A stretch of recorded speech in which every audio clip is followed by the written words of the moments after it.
Hello everybody, whenever, wherever. Welcome back.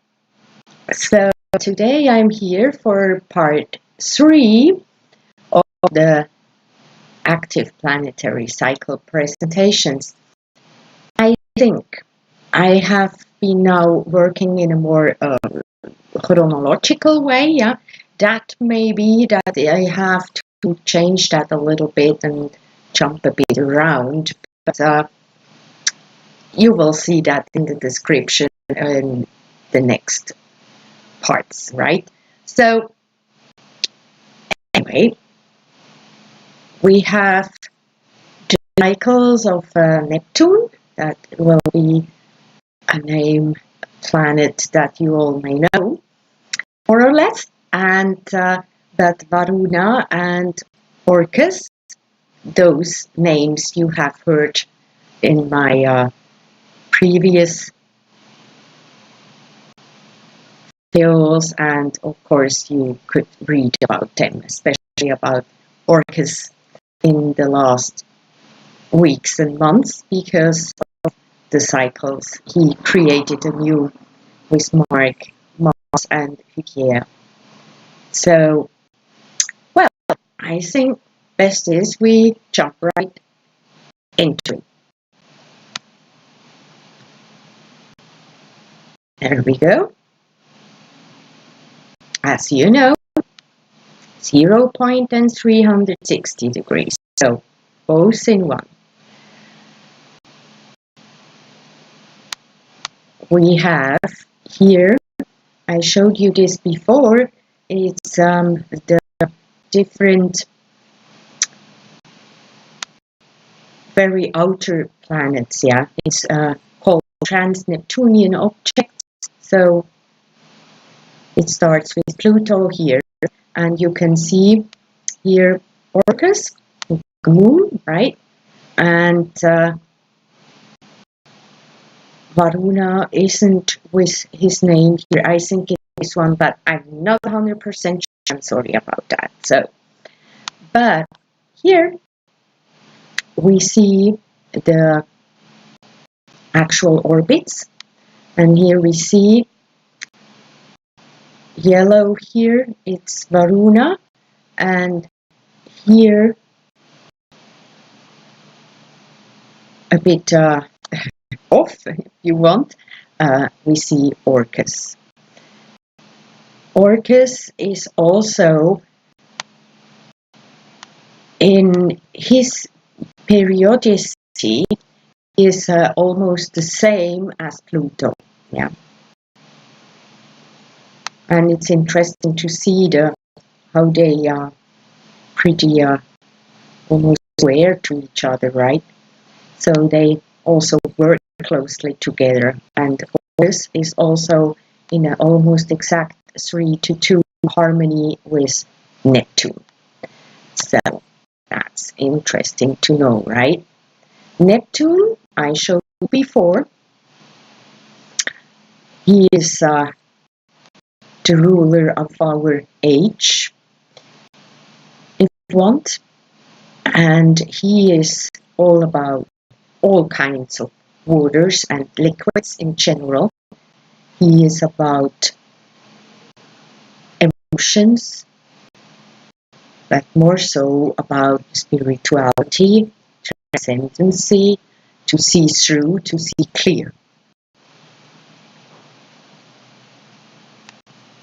And he is together with Pluto forming this kind of gate.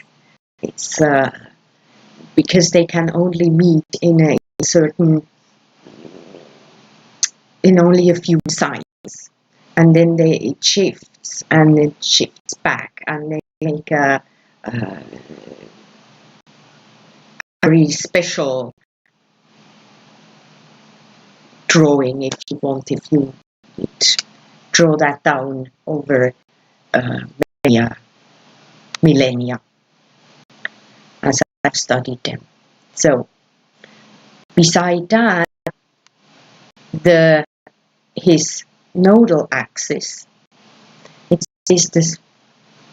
does move too, but very, very slow.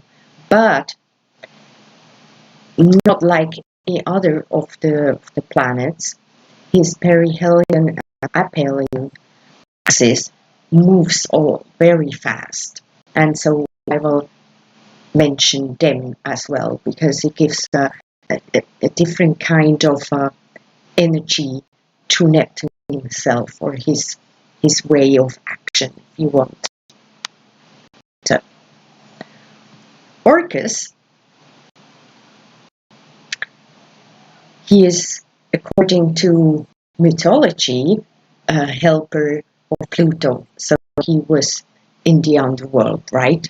Or as we know now, outside, further away from Neptune. So all the DNOs, they talk about much broader perspectives, the universal laws, not man-made laws. It's all the spiritual higher awareness, all these things with all of them. And he was discovered just in February 2004.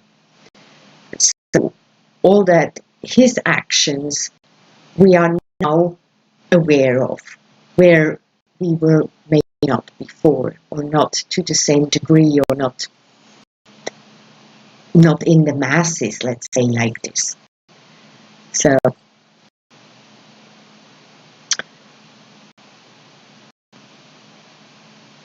his theme is about our life path, if you want, but that means that we create where we go, what we do by ourselves with our actions, and that should come from within us and not from fear or reactions to outside world. In that alone, we are always connected to the outside world, of course, but we give out, and that will be mirrored back. And if we understand that, we may shift a bit within in order to get another reflection. And that's a path we can take with confidence, hopefully. So, but he is also about hopes and promises. Maybe most interesting here, the promises we give to ourselves. So, Varuna, very interesting shape. So, he is also of the higher realms, of course, and he was discovered a bit before, in November 2000.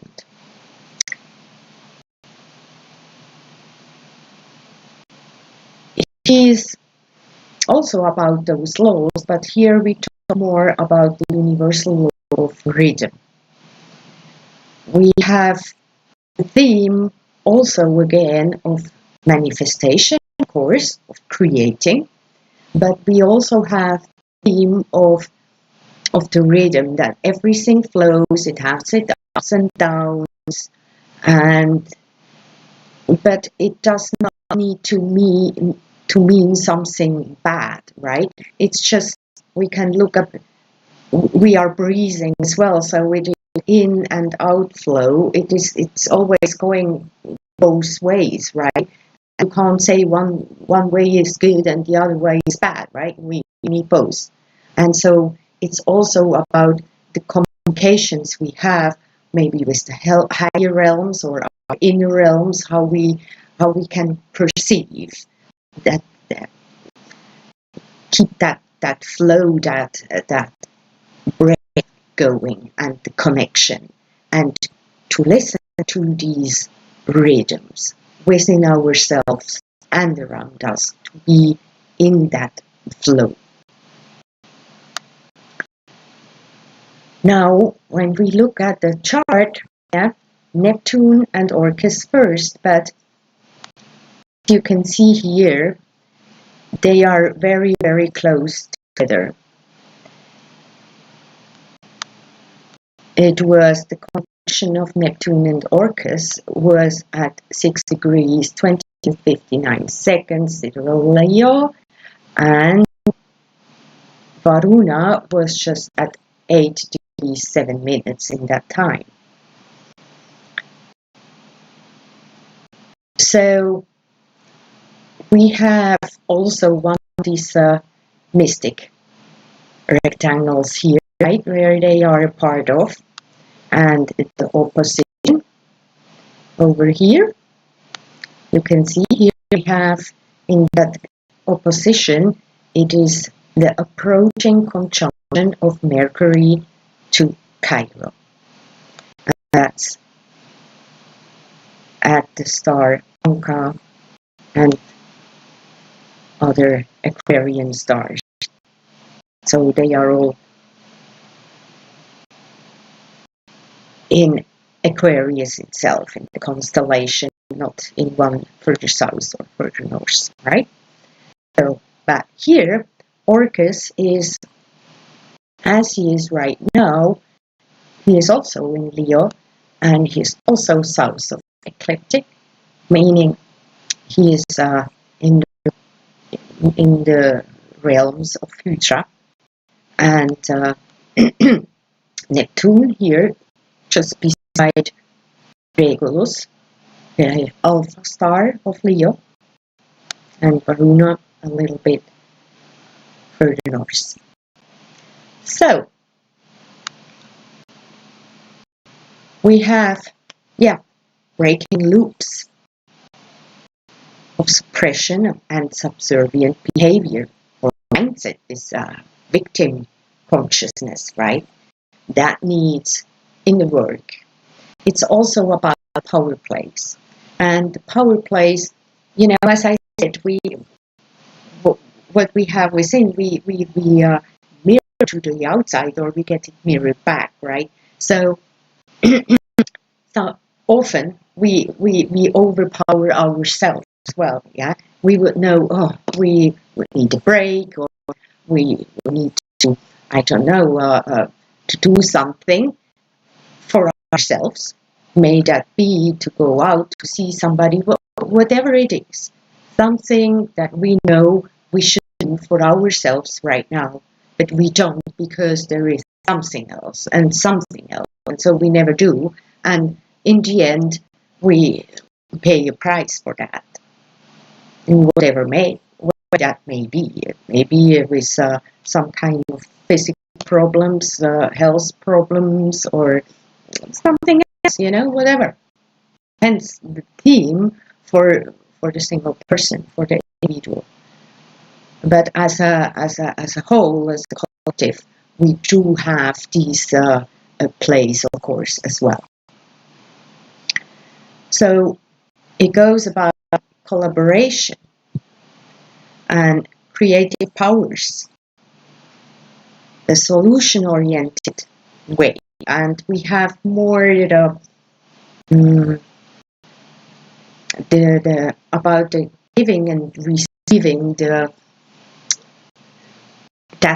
that flow, but also about the own inner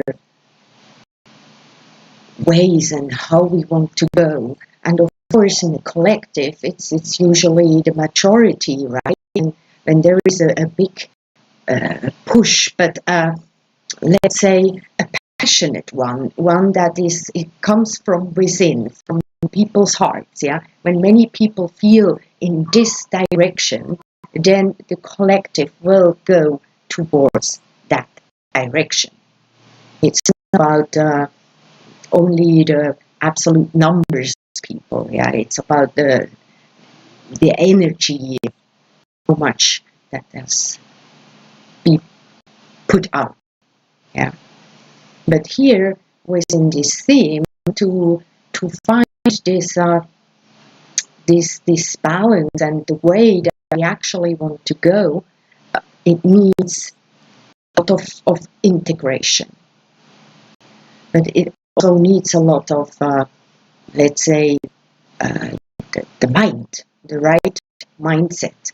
Because if we are blocked with fears and this kind of thinking that everything is coming from the outside and that it is blocking us and keeping us away from our tasks, then we will not create the right push or energy fire out into the project or the purpose we want to go to. So it's a lot about including those invisible realms, what is not really just touchable like this, right? So are those more outer realms or inner realms we are talking about. Then we had, just 2 years later, we have that Neptune Varuna conjunction, and it took place then at 10 degrees, 15 minutes, 28 seconds Leo, and Orcus was then at 8 minutes, 8 degrees, 8 minutes, still in Hydra. And now we have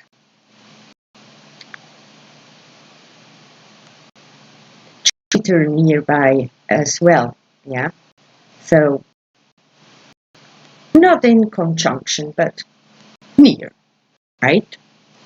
And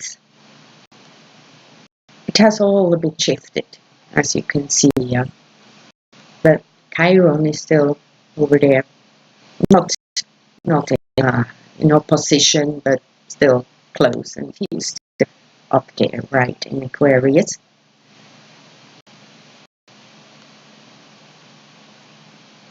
So we have here more focus on the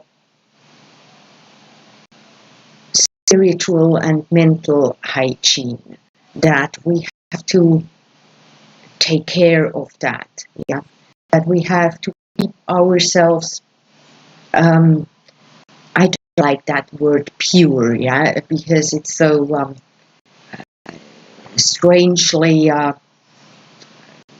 soft, but it's more about clean and clear in the meaning of focused, or not so much overloaded with things that can block us or hinder us. Of course, also the intellect. I mean, it's what we need on our everyday tasks and plans and everything. That's all very the intellect. We search for solutions for things. That's why we even have tools. Otherwise we would not have any tools, right? So, but we need that, and we go on. We create. We have technology, and. And also interesting to note is there was a shift within these 2 years of Neptune's perihelion, aphelion axis, right? It was his perihelion during Orcus conjunction was in Taurus, but then here 2 years later it was in Gemini. So this gives another feel to it. It is now, it's more in the physical, whereas before it was a little bit more in the non-physical. So that we see that play, from the intellect, the mind, within ourselves, but also within the outer world. Yeah, how we manifest, how we put that out there. Yeah, and what do we put out there? It's what our mind creates. We put out there. Maybe the mind got its information from the heart, from within, all in collaboration, and then puts it out there, puts it into speech, into a plan, into documents, into whatever, we put it out there. It's always this communication, yeah, it goes both ways. That's why we also have the Sagittarius Gemini axis is nearly in every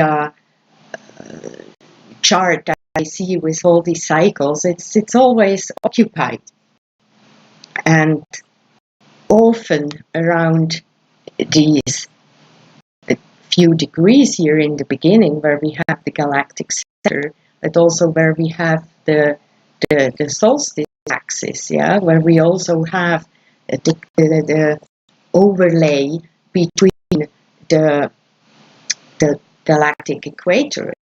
So it's important. It's as important as our equinox axis, yeah, which we have here. So it's important to see this play and how we use that, yeah. And Leo is more. It's creative, yeah. It wants to send out. It is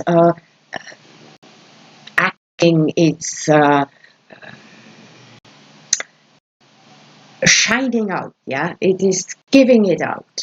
But of course, there are also power plays, yeah, because there are those who may use their ability to manipulate others. I don't mean that only in a negative way. Their techniques can always be used in several ways. We can have a good intention and bring that out and make the people happy and laughing. Like a comedian or something, right? That is, we would say, okay, this person manipulated the person in the way that they laugh. So that's not a bad thing, yeah. But it can go into another direction too, right? We know that. So it's about these this kind of energies, the outgoing, right?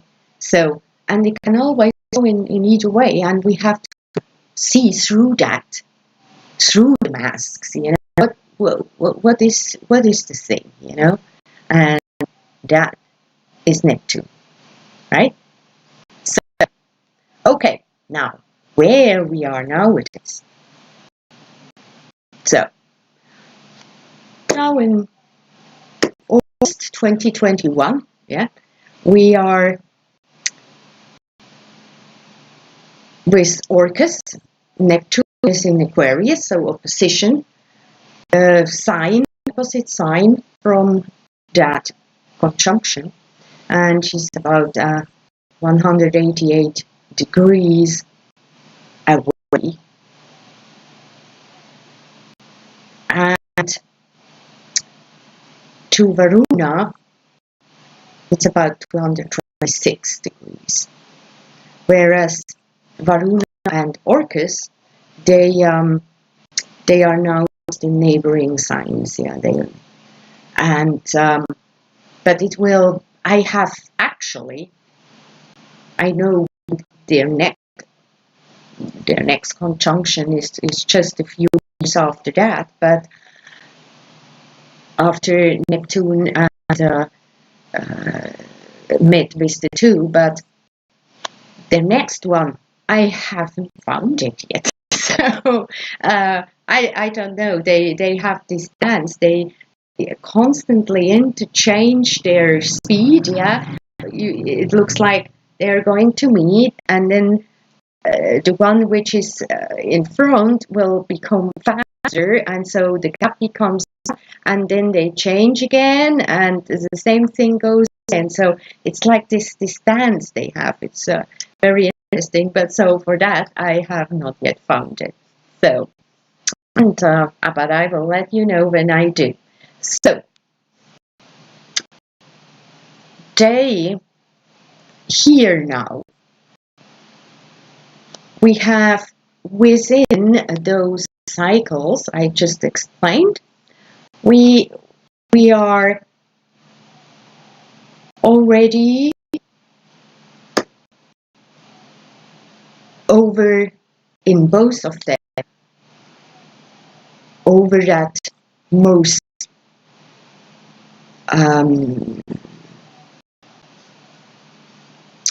public point, yeah, that opposition, yeah. But still, with Neptune and Orcus, we still are a bit in that energy, yeah.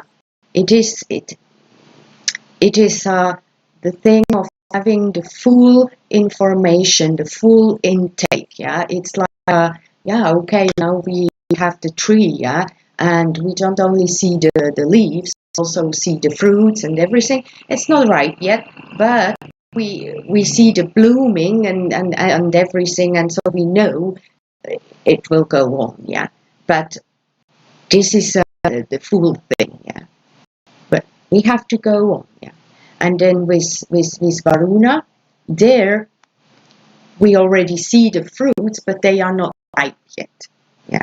So we know even more about the theme, about where it's going, what we have manifested, and that is without any, let's say, judgment. Yeah, we just see, we notice, we know, and then we can deal with it. Yeah, and it's when it comes then once to the part where we go into the harvest. Yeah, then we decide. You know, this one we take, this one here, no, we leave it. This one here, oh, it's no good anymore, and all these kind of things. Yeah, but that is not, we are not there yet, yeah. So,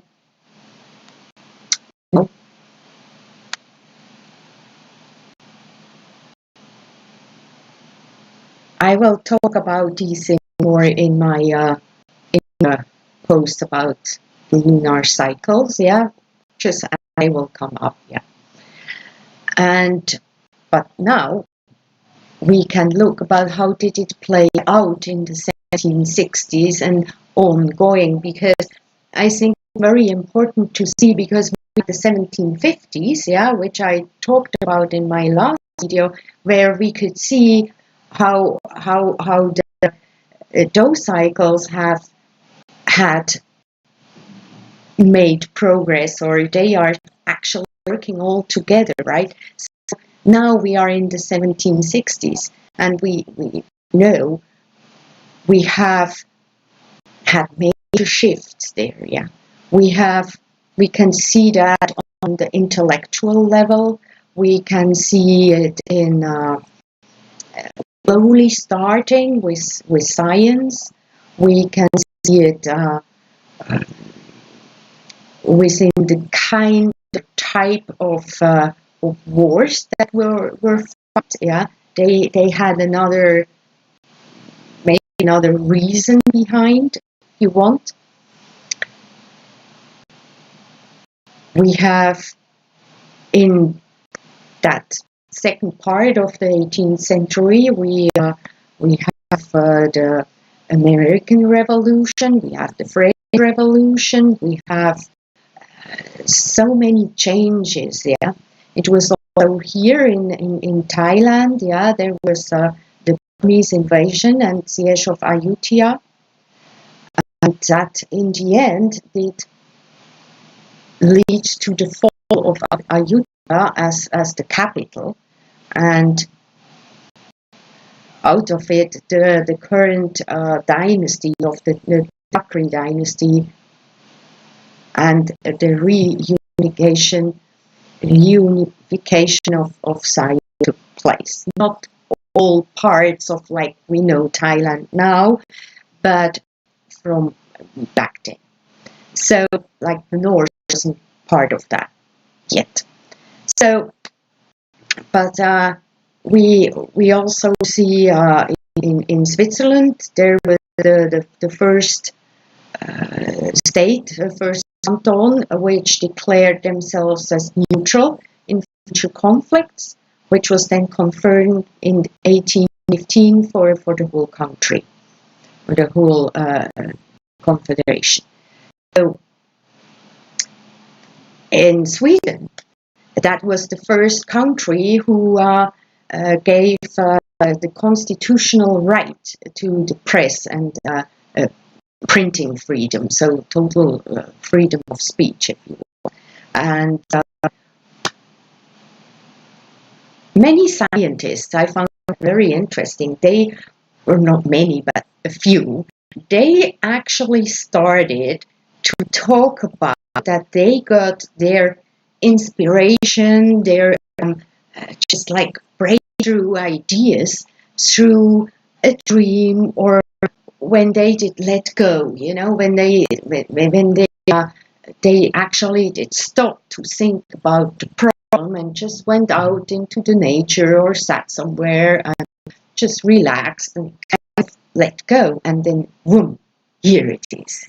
You know, that we heard a lot more than later, but it started back then that they even talked about it. They probably had before, but they started to actually talk about it. So another interesting thing is that there was that was a time that is called the Age of Enlightenment. Yeah. Okay.